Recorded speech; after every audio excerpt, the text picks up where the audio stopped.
nimesema haitakuwa mechi rahisi kutokana na mwalimu aliyekuepo kule, ni mwalimu ambaye tulikuwa naye sisi, anaijua Simba ilivyo. Kwa hiyo nimeweza kusema kwamba haitakuwa mechi rahisi, tutakwenda na tahadhari kubwa sana, lakini yote kwa yote pamoja na ugumu wao na mwalimu, pointi 3 muhimu kesho ni muhimu kwetu sisi. Sawa, swali la pili kwa mwalimu.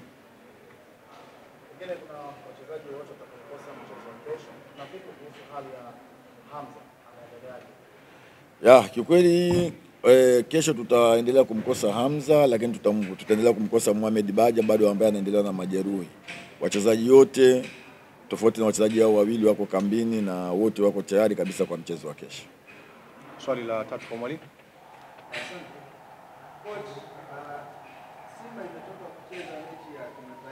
Kabisa tunaanza kwa kumshukuru Mungu baada ya kumaliza mechi yetu ya Club Champion.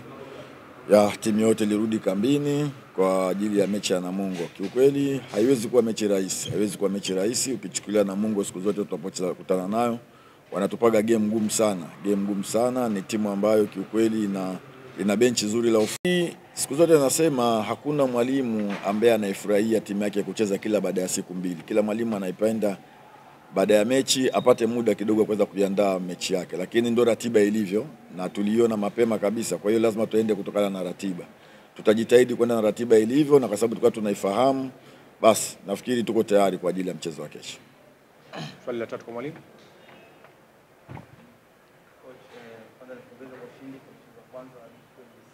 Asante sana.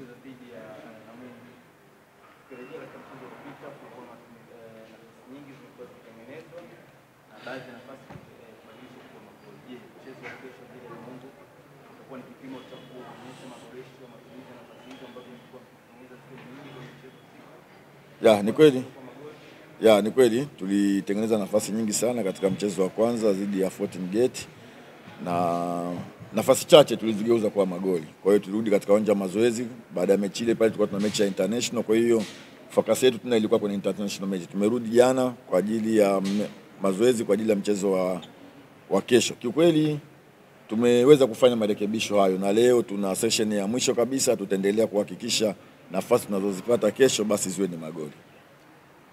Sawa, nikushukuru sana mwalimu. Asante sana. Sasa nimkaribishe mchezaji naye.